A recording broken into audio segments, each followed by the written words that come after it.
when you leave when it's 4-0, Mhm. right? As a coach, when you physically get up and just leave the game early as a Mhm. coach, then someone tells you that it's 5-0. Yeah. You have to go. Yeah. Russell Martin is cooked. Ladies and gentlemen, welcome back to the Shirtless Plantain Show. This is the weekend review. You have myself, Tosin alongside Coach. We sent Dean out to go pay child support, so he's not here today. But it's just us two. How you doing today? I'm doing good, man.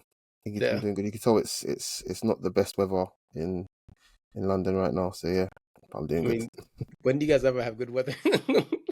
I can tell you when.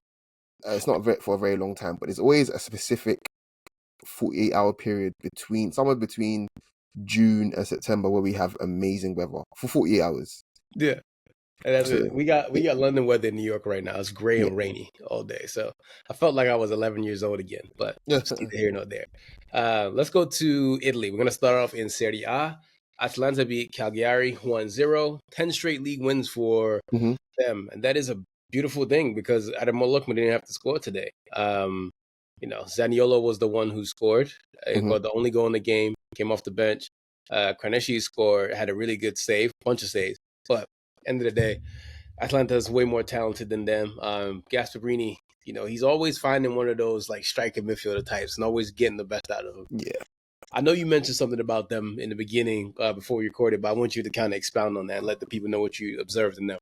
It's more just of they're playing incredibly well, and I'm kind of worried that they're peaking a little bit too early.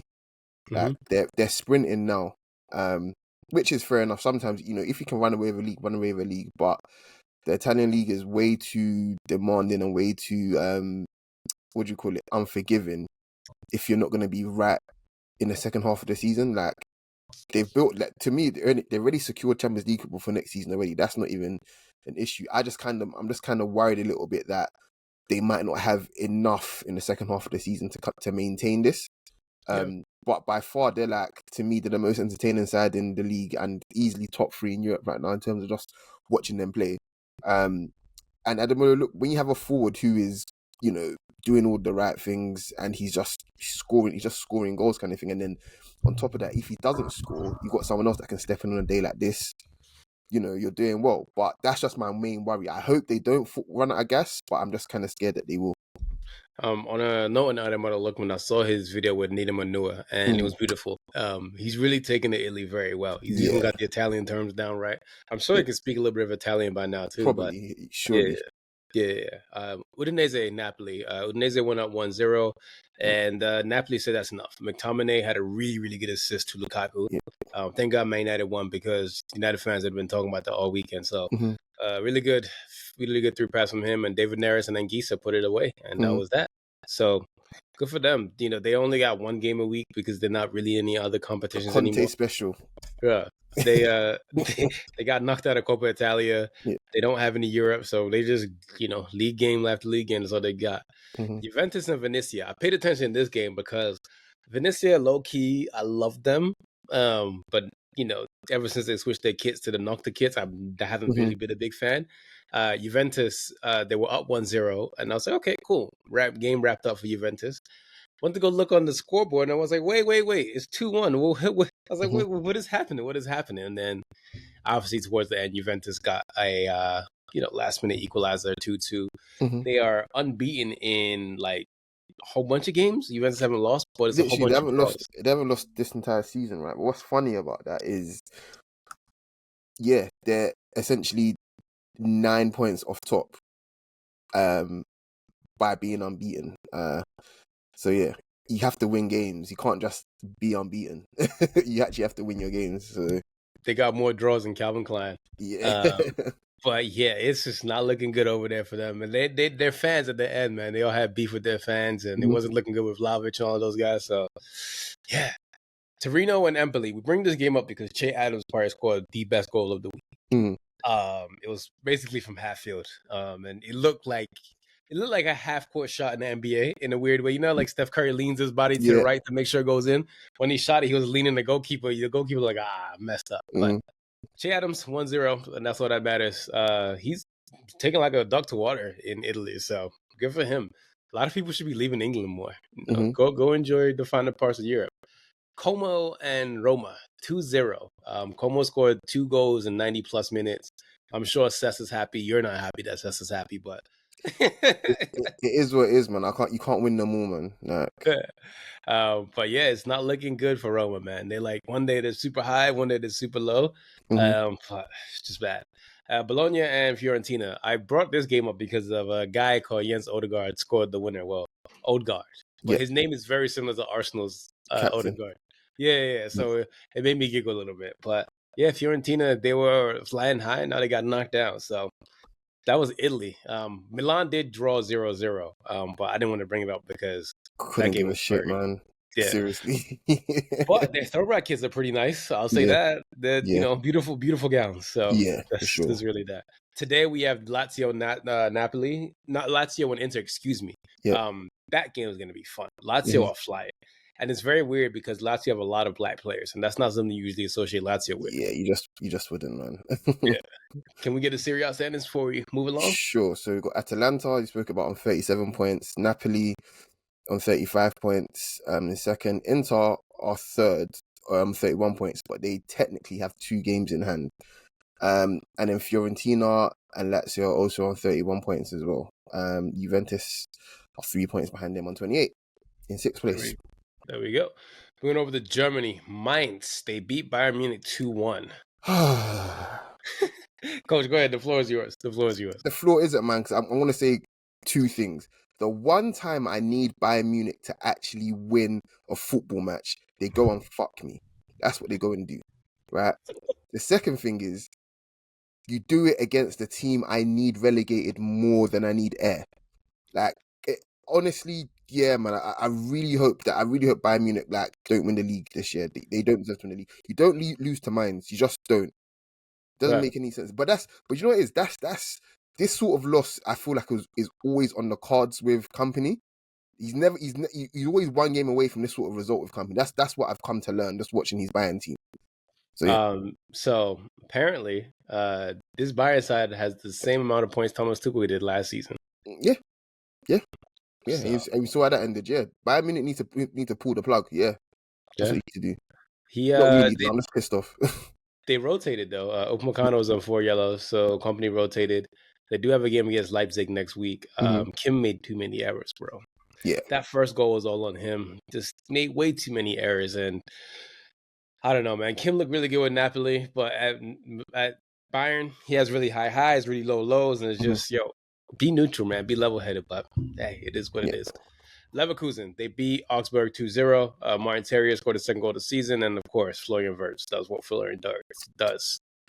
That's my forward. Dean's not here to try and correct me, but yeah, that's my forward right there. Yeah. Honestly, Leverkusen are probably gonna I feel like they're gonna go on a run, like a meaningful run. I'm not sure if it'll be enough to win the league, but I feel like they're slowly but surely they're putting shit together every week. Like, they're steadying the ship a bit now. They're only 4 points behind Bayern. Yeah, let's see how it goes, man. Yeah, Leipzig and Frankfurt 2-1. Leipzig's main two men, Openda and Sesko scored. No Marmouche, no Etikike scoring, but their guy named Brown scored. He scored like 7 games already, and he scored 3 goals and a couple of assists. So good for him. But Leipzig decided we're a little bit better today. But I really, really love Louis Openda, man. I don't know why, but he's so sick to me. I love Louis Openda. I just think he just. Do you know what? I'm not gonna Arsenal-fire this shit here, but Arsenal are not the only club that are on the look for a new forward kind of thing. But when you're looking at players now these days in general, and this goes for any club really, top clubs, doesn't matter, right? You all want the finished article. You all want the guy that you feel like is going to be the guaranteed sort of, surefire thing kind of thing. And if you look at all the major successes, some of the greatest players that we've seen in certain leagues kind of thing, they weren't bought being that already. Some of them were already in their early 20s, like 22, 23 years old, trying to re-establish themselves. 2 years later, they look like unplayable. And sometimes I feel like there's a gamble and there's a lesson there to be learnt, kind of thing. So Openda, I feel like, kind of falls into that sort of category there, where we know he's good, we know he's genuinely good, but he hasn't actually quite made the step up yet, if that makes sense, or the what do you call it? Or he hasn't actually quite proven where he's at, kind of thing. He's 24 years old. It's literally the perfect time for him, like for someone to take a chance on him. For me personally, and he could end up just exploding. You never know. So like Matthias Cunha. This is what I'm saying. Cunha, and again, Cunha hasn't even played at the top level just yet. But you know, you get the feeling that it's going to translate. You see what I'm saying? Yeah. Like, there's so many examples of that. You know, that arguably the best player on form right now in the world right now, Mohamed Salah. Look at his early career. You know, Can I quickly say something? On my mother's life and everything I love, I literally was thinking of Mo Salah. This is what I'm saying. Like, I love the fact that we both knew exactly who the player. This is what I'm saying. Basel. Look at how well he did at Basel, kind of thing. Chelsea took a chance on him, didn't work out. Had to go to Rome again. He was good. Don't get me wrong, he was good. He was actually good in Rome, kind of thing. But then Liverpool bought him, and beyond their wildest dreams, this is not what they thought they were getting. No, I think that's obvious. Like, they got. I was gonna say Liverpool got a top 3 Liverpool player of all time. I think this is what I'm saying. And they weren't really expecting that, I don't think. So sometimes, and you look at Haaland. Haaland obviously has delivered 2 titles, basically, essentially for City, kind of thing. But they bought him being essentially being the finished product, and you know they had to get him, kind of thing. Okay, cool. But look at when shit's going wrong for them right now. They clearly cannot rely on him. Yeah, forget what he's done in the past. Like, forget that kind of thing. Even when Liverpool was shit, like, Salah was there. Salah was always there. Look at the stats. That tells you everything you need to know. So yeah, sorry to go off on a tangent there. I suppose we can move on, but I just want to make that point. No, I appreciate that. Speaking of moving on, Dortmund and Hoffenheim. Dortmund never move on from being unserious. Gio Reyna got his first goal of the season. Literally last minute, you know, Hoffenheim they had a throw-in. Just threw the ball into the box, outmuscled the guy, and they scored. And it was 1-1. I don't know where this leaves Dortmund. I have a couple homies who are Dortmund fans, and they were just pissed off in the group chat. They was like, I don't like this. I don't like this team, blah, blah, blah. I'm just like, but this is Dortmund. You know, they're literally German Spurs. That's what they are. They win shit, so let's not dish it in too much. But if there was going to be a German equivalent of Spurs, then I'd have to hand it to you and say that maybe it's mine. Can we get this end in the Bundesliga, please? Yeah, of course. So you got Bayern 33 points in first, then Leverkusen on 29, Frankfurt on 27. Leipzig actually closed the gap on Frankfurt, so they're both on 27 points of that win over them, and Freiburg on 24 points in 5th place. Yeah. We're going to go to Spain, Barcelona and Leganes. I wish Dean was here because Dean kept telling us, and he kept telling everybody that Barcelona is not, you know, and you said it too. To be honest, we both be saying it, but I feel like it's still not quite there yet. Yeah. There's going to be a real pumping for them coming soon. In fact, Yamal's off now for at least a month. Like, in this period, I genuinely feel like they're going to get absolutely pumped, and he's going to force Flick's hand to rejig something. Yep. I mean, Sergio scored a 4th-minute goal from the corner. Barcelona created a whole bunch of chances. Jules Koundé cannot do anything, and, you know, Barcelona could not score for 86 minutes. Like, you know, we're saying, it kind of feels like Xavi's last season at the club. Can Barcelona get themselves on track? Because we all know, like he said, Yamal's out for like a month now. And I wouldn't say a month because he does have to rehab. You don't want to force him to come back, but bro, he's still 17 years old. So like, let's not take the fucking piss, man, please. Yeah. But just sometimes you just have to, you know, I think that they give a little bit too much to kids, but he's clearly shown on the club and international stage that he's that guy. So he's the man. Like, let's not like, he's the man. I get it, but he's still a child, and this is what I just want people to understand, and what Barca more than anything, I need them to understand as well. Like, yeah, I know they're poor and shit, but you cannot flog this kid like a no, you can't do that, man. Yeah. Like, legit, it's too much. Yeah. Well, Real and Real Madrid, that was too much. 6 goals, 3-3. Real Madrid missed a chance to go to the top of the league. Rodrigo, he got his time to shine, and Rodrigo did his thing. Probably scored the best. It was deflected. It was deflected, but it was a good goal still. Yeah. Also got an assist with Drew's goal. Arda Güler got 2 assists. Valverde is that man. I don't think there's a player in the world that can strike the ball better than Valverde. Do you agree? Yeah, I feel like anything minimum 25 yards, get out of the way. Anything beyond 25 yards, he's the guy basically. Yeah. Like any hits it stays hit. Like it's just get out of the way. Like it's so crazy. I think Hazard only played for him for like a year, and look at how long Hazard's career was, and he said like by far he's the best ball striker that he's seen. Like nobody hits the ball like him. That is mental. Yeah. He plays with KDB. He played like Hazard's playing with KDB, bro. Mm-hmm. Like every time like he winds it up. Yeah, it's almost like a, I don't know. You know, like you got like in baseball, you got like a famous pitcher, like everyone knows he's got like a rocket on his arm kind of thing. Like it's almost one of them ones, or like in what do you call it? In the NFL, when Aaron Rodgers is winding up one of his helmet, he's like, yeah, you know it's coming. You know it's coming. Yeah. Like you know that because when I saw Valverde, like I saw on Twitter, I was like, "Oh, Valverde scored." I was like, "I bet it's a long range." You know it's something. Yeah. In fact, all of his goals this season have all been from outside the box. Makes sense. Makes sense. Even country too. That makes sense. Yeah. So yeah, he's something else, man. Yeah. But yeah, you know, Valencia, the Valenciano, they got their points, you know, 3-3, and it was a really good game. But, you know, how's this look for Real Madrid, you know, post, you know, life without Mbappe for a little bit? I'll be honest with you, Real Madrid in general, they've got gears to go. You look at their entire season and where they're at. Yeah, it's been underwhelming, but we kind of always say this about Real Madrid every season. I think in a way where it's like, oh, we're expecting more kind of thing. But look at the players that they have out and where they find themselves in the table. Pardon me, kind of thing. But also look at the players that they need to actually come good second half of the season. So Jude has found his groove. That much is clear. So Jude is the first one to find his groove. Yeah. Okay. Cool. Then you also have Mbappe hasn't quite started firing yet. What's his name? Camavinga again, inconsistent with his performances, and not in terms of the level performance, but the fact that he can't get a run of games to staying fit and shit like that kind of thing. Come second half of the season, these are all kind of things that Real Madrid will be looking to get more at these players, and if they do, who's really stopping them in LaLiga? You know what I mean? Nobody. So yeah, and on top of that as well, look, they're only a point behind Barca, and they've got a game in hand on them as well. So it's not all doom and gloom, man. Yeah. It is doom and gloom for Girona. They lost to Mallorca 2-1. Donny van de Beek scored in the 6th minute.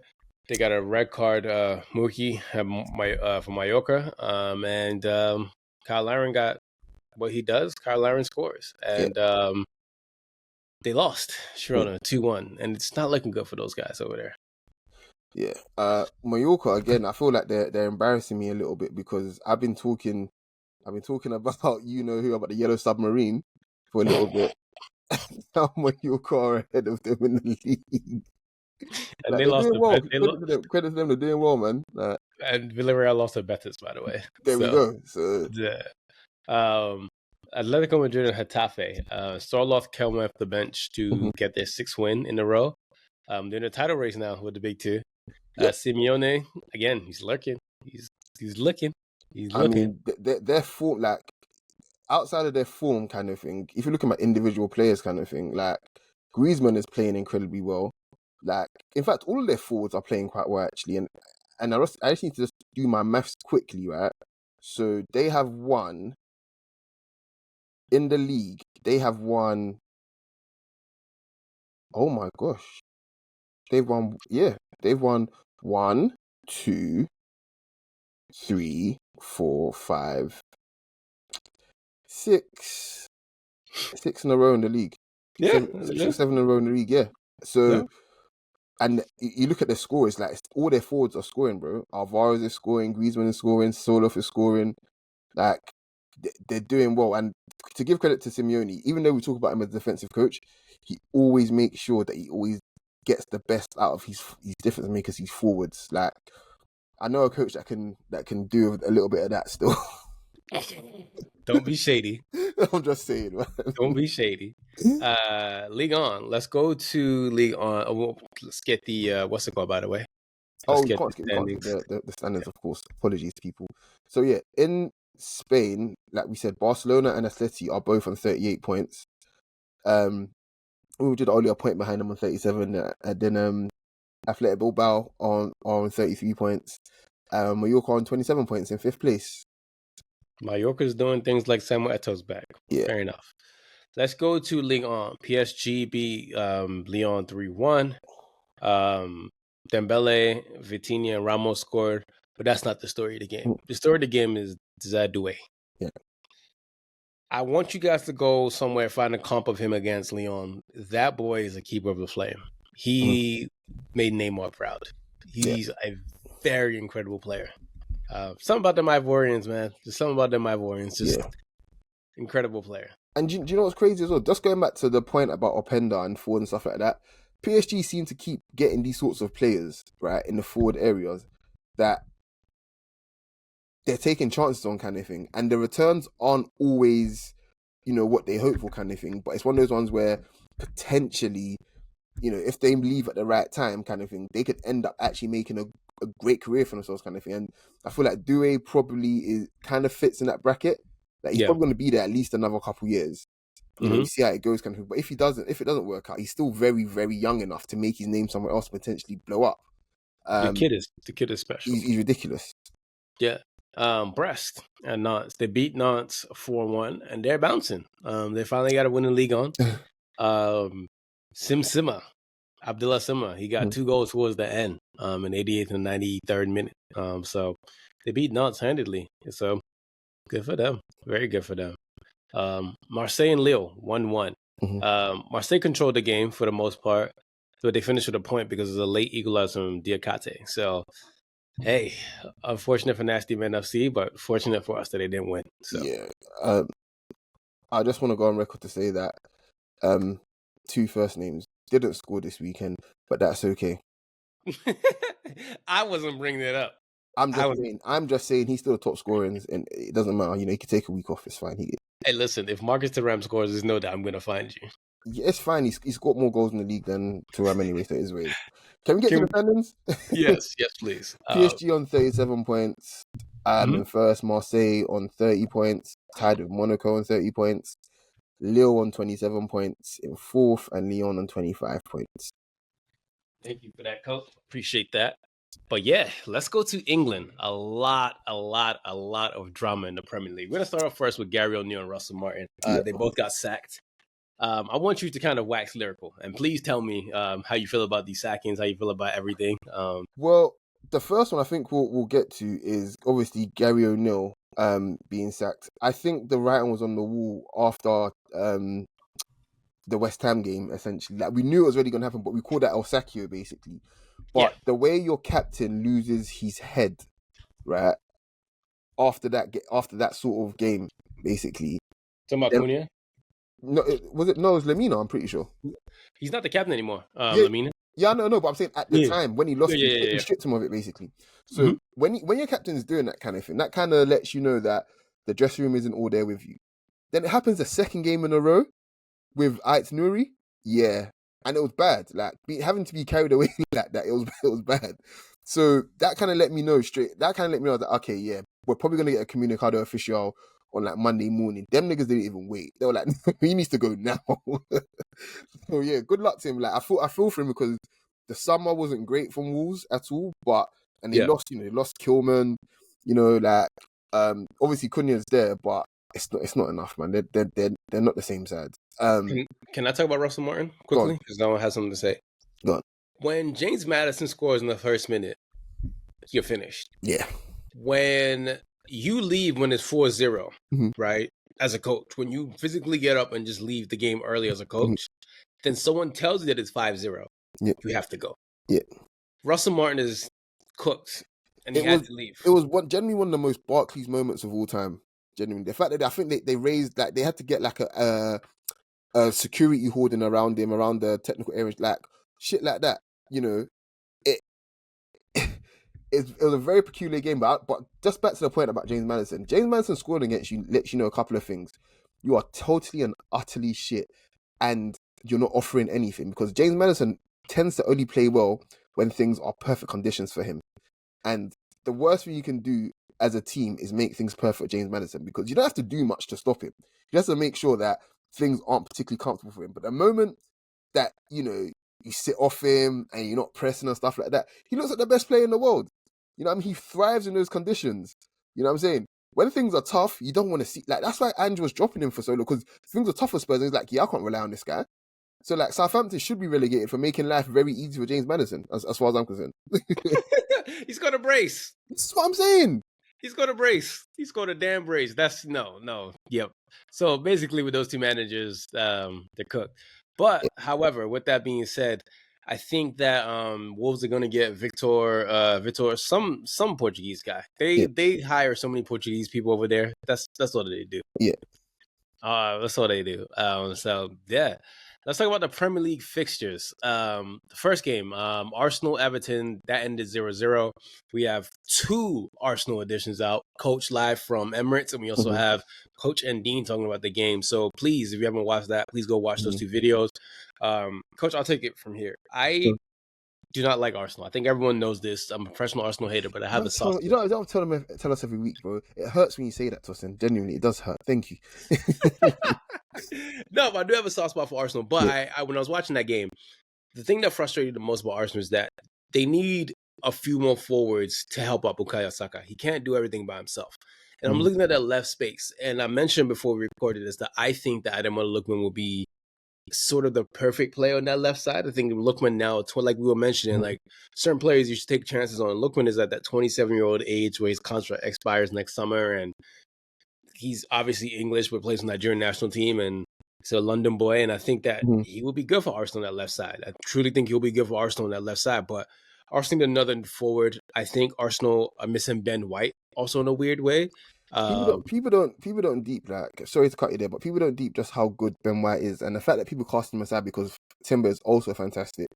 Like Ben White is one of Arteta's longest serving players. He also has arguably the best relationship with our best player in Bukayo Saka. I know we talk about Odegaard and Saka, which is great, but Ben White and Saka, they're essentially the treacherous twins. You know what I'm saying? And it's very, very hard for me to sit here and look at people say, oh yeah, it's fine, he could be a squad player now. No, him and Timber, as far as I'm concerned, can fight to the death for that right back spot. I'm not too fast, but to discount him and say, no, it doesn't make sense to me. But go on, carry on. Yeah. But yeah, Arsenal just need a little bit more oomph. Like there's not that like, I don't know what the word is. It's like I'm trying not to use Yoruba words because you don't understand what I'm trying to say, but there's not that agidi that I'm seeing for Arsenal. There's not that do you know what's crazy as well? Do you know what's crazy? There is agidi there, especially for Martinelli, but he doesn't have the magic. Like, he'll work his arse off all day, but the magic isn't there. Yeah. And that's the key thing there. And I suppose this is probably now a perfect opportunity to talk about it. Out of all of Arsenal's forward line, nobody hits the ball properly outside of Saka. Like, Havertz hits the ball like a pansy, I'm sorry to say. Martinelli just doesn't even hit the ball at all, to be honest. Barely even shoots now, to be honest. So, to me, when we're looking at signing players, Adamo Lookman is absolutely someone that I would at this moment in time, I would take him. I'll take a lot of players, to be honest. But, again, he shoots and he means it when he shoots, kind of thing. Again, you might not want to hear this, but it's looking like Rashford is definitely leaving, potentially even in January. We all know what Rashford is like when he knuckles the ball, kind of thing. What Arsenal's lacking right now is generally a threat on that side. It's going to make teams think about, oh shit, we can't just look at the right-hand side. We've got someone else there. If we give him half a yard, he's putting in the top corner, kind of thing. No, we don't have that. That's just the bottom line. And you look at Liverpool across their front line, if not for nothing else, they've got a bunch of absolute monsters when it comes to hitting the ball purely. You know about Salah already, but then you look at Jota, you look at Gakpo, you know what I'm saying? Like, you look at, what's his name? Diaz, even Nunes. Nunes is a madman, but when he hits the ball stays hit. You see what I'm saying? And we love Nunes on this podcast as well, kind of thing. So that's what I'm getting from it. You know, like, Arsenal need a proper ball striker. Gets the ball on the half turn, kind of thing, just looks up and the ball stays hit. Like, it's only Saka that's doing that in our front line right now. That's way too little for me. But yeah, I'll leave it at that. Yeah. Wolves won, Ipswich 2. This is the game that got Gary O'Neill fired. Ipswich got a goal in the 94th minute. It's a brilliant header.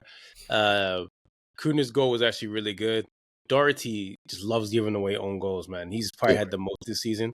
But yeah, we talked about it at the beginning of the Premier League. When we talked about it, you know, Russell Martin, Gary O'Neill, their teams have quit on them almost effectively. And this is what you get. Your coach gets fired. So There's nothing else to say. And Nori got a red card, so unserious player He was that just one. trying to fight everyone, man. I hate shit like that, man. Yeah, he was just he lost his mind, and it was not a good look at all. Let's now look at Newcastle Leicester. Newcastle pasted them 4-0. It was an ass beating. It wasn't even particularly close. I don't even think we should even go into this game. I think that I will say though, yeah, when we talk about repeatable actions and moves kind of thing, sometimes it doesn't just relate to players, it relates to combination of players as well. And Jacob Murphy, he scored the same goal twice essentially, or he had the same chance twice if I remember correctly, and he scored one of it kind of thing. But it just came from Alexander Isak coming in field from the left hand side and finding his run kind of thing. And these are things that we talk about for all of our teams kind of thing. Like especially when we're struggling, what can we do that's going to work? yeah. You know, like, and I just have to give credit to Eddie Howe. Like, he's recognized a gap there for them to actually exploit and to use and to give players the best opportunity to perform optimally kind of thing in a way. And Isak, we know on the ball, he's fantastic kind of thing. So yeah, give him the ball, let him work his magic and let people run off him. Yeah. And it worked, man. Like, let's start in trouble, to be honest. Mm-hmm. England has their left back, by the way. Lewis Hall is got a lot of rain for Lewis Hall. Got a lot of time for him. Liverpool 2, Fulham 2. This game was hilarious. Before we start, big praise to Alex Iwobi and Anthony Robinson. Those two have probably been, and Sanderberg. Those are Fulham's best players. Those three are Fulham's best players. The combination that Iwobi and Anthony Robinson have together is just immaculate. Just really, really good players together. But it's a really fun game to watch, this one. I was upset that, 10-man Liverpool still found a way to get a point. They're a good side. They're a really good side. Yeah. Robinson, Andy Robinson, he is cooked. Yeah. The football's left him time ago, and I can't lie. It can't happen to a nicer person, honestly, man. What a piece of shit he is, man. I cannot stand him. But yeah, that game was fun. Ended up 2-2. That second goal that Fulham scored was disgusting. Yep. The Muniz goal, that was really, really good. And Jota came off the bench and made it 2-1. And but Iwobi was using Trent as ritual. But that's the thing. People don't want to admit this, but let me tell you something right now, right? Iwobi versus Trent is one of my favorite matchups in the Premier League. From when Iwobi was at Arsenal, who was giving him the work, regardless of what Liverpool were doing to us, Iwobi was leaving with something every time he came up against Trent. He was giving him the business, and it's just continued. Yeah. I'm really happy though for Iwobi, man. Like he's really found himself and he's really doing well. So very, very happy for him, man. But yeah, that was that. Nottingham Forest and Aston Villa. I really love this game because I got everything I wanted. I got a Villa loss. Unfortunately, sorry, Villa. I had to hate against you guys this weekend. John Duran, like we said a million times, he's a proper throwback striker. That header he scored, I don't know how we generate that much power, but Ollie Watkins, I think he's snatching your chains, man, and there's nothing you can do. I don't know. I think there's room. I genuinely think there's room for them to play together, but probably not under Emery because Emery's a coward. But there's room for them to play together, man, for sure. Because Watkins likes to drop deep. He does like to drop deep. So yeah, I think there's room there for sure. Shout out to Morgan Gibbs White. I love his game a lot. Morgan Gibbs White is really good. Elanga came off the bench and got his first goal of the season. So yeah, just good stuff, man. And I didn't know that Amadou Onana just got back from injury because I was wondering why he wasn't starting, but apparently he just came back from injury. So yeah, fair enough. Brighton lost to Crystal Palace 3-1. It was the rivalry, the M23 derby, if you like. I don't know if people know that, but yeah, it all started in the 70s, FA Cup tie. But in that season, they played each other 4 or 5 times, I think. But yeah, it was just a lot of agony, as you say, and yeah, since then it's been one of the most interesting rivalries because they're not situated anywhere near each other kind of thing. But yeah, they really don't like each other as a club. But I was personally glad to see Palace absolutely wipe them, Tarek Lamptey needs to go to the gym. Yeah. He's probably, it's not his fault he's not that tall, but that second goal, he's Ghanaian. When the ball's bounced over, it's just bounced over him. It's so unfortunate. Oh man, we did mention Tottenham and Southampton. Tottenham beat the piss out of them 5-0. The game was over, so we already talked about that. That game was yeah. Chelsea Brentford was 2-1. Oh my goodness, man. My biggest compliment for Chelsea is Nico Jackson can probably shoot a ball. Nico Jackson is they got it. Chelsea got a lot of depth. They got a lot of depth in Yeah. numbers. I So will say that, and no disrespect to them, even though I mean all the disrespect. I don't think they've got a single good defender. I'll keep saying it every week until they have one. But they haven't got a single good defender. They haven't got a single good goalkeeper at their club as well. And it's just crazy spending all that money and you can't rub two good defenders together. Pause. Like that's crazy to me. yeah, And ultimately, I think despite them, Maresca's clearly figured out how to get the best out of their attackers. Like, unfortunately, the Premier League isn't just all chest. You do need legs as well. So yeah, it's gonna. Brentford obviously could have equalised as well. I think with Visser. Like it's eventually teams are gonna start looking at it thinking, yeah, we can get at them today, like for sure. So yeah. I mean, Brentford's poor run away from home continues. They are not good away from home. But the G-Tech, they're gonna whoop your ass. But away from home, they're not going to. Yeah, we gotta go there flipping New Year's Day or something like that, innit? Fucking hell, man. We saved this game for last, the Manchester Derby. You have a reaction from me, Tommy and Imani live now on YouTube. So please go watch that if you haven't. I want to start this up by saying, Dean, I'm sorry. Whenever you listen to this, Dean, I'm sorry. Dean told me that you're never gonna win. I think in my nervousness, knowing my team, I did not believe it. But I will say this much, Dean, I'm sorry. You were right. However, Ruben Amorim, he's the one. I think after the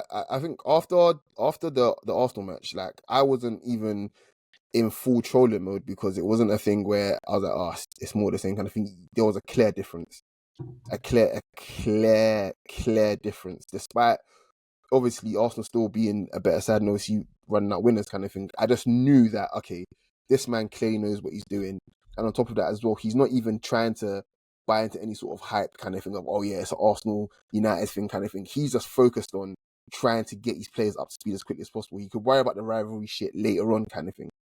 But he sensed opportunity yesterday.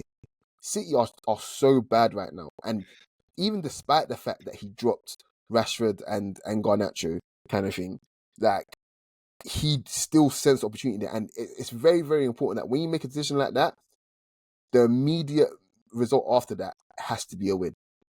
Has to, regardless of you playing, it's arguably the hardest away fixture in the world. At the Etihad, even though it's not looking that way right now. But to do that after you make that decision in the morning, he's got balls the size of Manchester. Like, yeah. All right, I have a couple questions for you. Go on. But I want to get this off my chest first. I'm not happy that Rashford is eventually going to leave, but it is what it is. Like I think it's had to happen a very long time ago. I do truly believe, though, that a lot of people don't understand why a lot of black people are really upset with the way people treat Rashford. Of course. I think that, and this is just me not even trying to, get into my super, Black Panther bag, but it's more so just like we as black people experience life differently than most people ever will. And we see it in ourselves with Rashford when we look at our jobs. And Rashford is doing his job. He's a United fan through and through. But his job is to play for the club. And when you're at your job and you feel like as if the scrutiny and pressure's on you more than anybody else, we feel that. You know what I'm saying? We understand we're in those same shoes. Because if you look at something like Jack Grealish, today makes it 365 days since he's last scored for Man City, but nobody's seen anything. Do you want to know why? Do you want to know why, though? I'll tell you why. A couple of things. We all know white privilege, but it's collective success as well. 100%. Like, more than anything, it's collective success. However, the scrutiny that he should be under is so disproportionate. Because you don't get to be the most, at the time when he bought the most expensive English player of all time, right? And you don't get to be that, especially when you're an attacking player, and not offer a goal for it. Like, he is genuinely, he gets to live life on easy mode as a footballer because the expectations are they're so ridiculously low.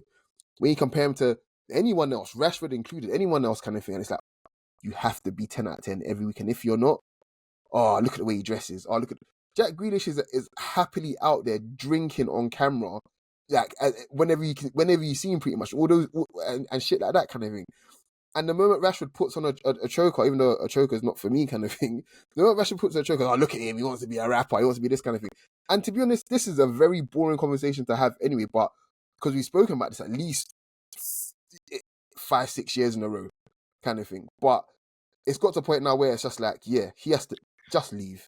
Yeah. Like, Rashford just has to leave. It's even though it benefits United more than anything, it's best for him. Yes. Like, back to the rapper thing. I forgot to mention this during the Tottenham game.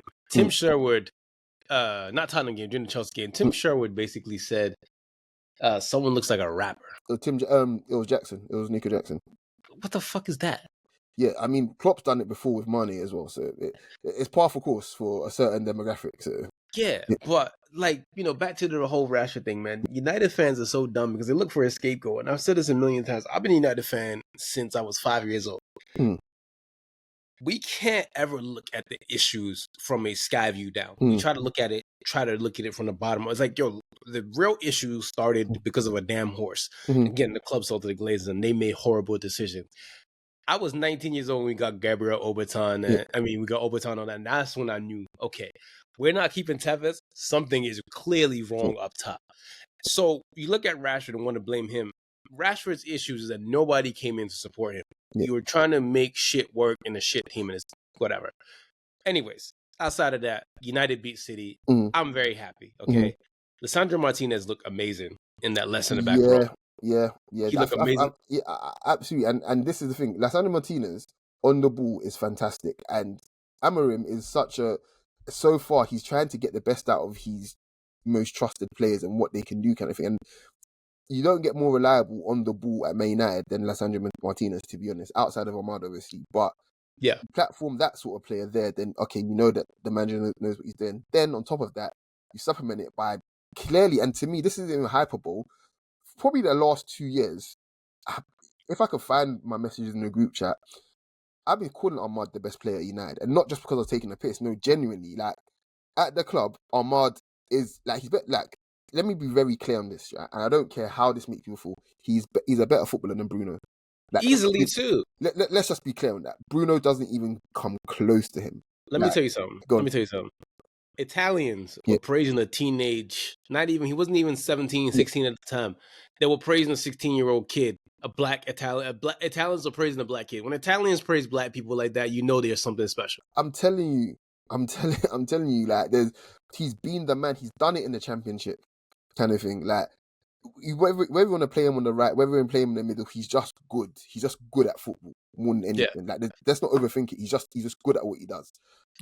But yeah, scoring a winner on Guardiola's head like that, honestly, I can't praise him enough, man. But yeah, Amorim looks to have at least found some players he can rely on. I think the key thing for United right now is getting that reliability of certain players week in, week out, and then you build from that. So yeah, but that's it for me, man. Yeah, just a couple players I quickly want to praise. Actually, just one. Harry Maguire. Boy.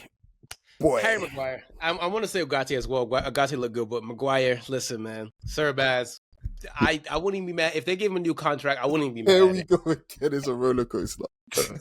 Honestly, I wouldn't even be mad at it. Because here's the thing. It's not even just this game. It's been a lot of times, like in the last 2 years, that he's shown, like, okay, you guys might not like me, but I don't give a damn because, I am what I am. So fair play to Harry Maguire. And he looked good in that center back space. Because usually if he's in the back three, he'll play the left side, but he's looked really good as the central guy. It made the Lit's life a little bit easier as well. So great win for United. The morale was high, clearly along the fan base. Yeah. We do have some games today, though. Like we mentioned, Inter Lazio. We also have Bournemouth, West Ham today. So there are some games. Last thing, I'm not sure if you know this, but I'll mention this. It's something that'll make you cry a little bit, make you a little happy.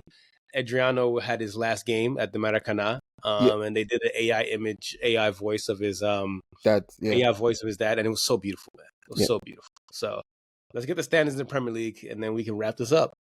So yeah, Liverpool are still in first, sadly for everyone else. They've lost. Well, Chelsea have gained ground on them, even though they've still got a game in hand. But yeah, they're on 36 points. Chelsea are on second on 34 points.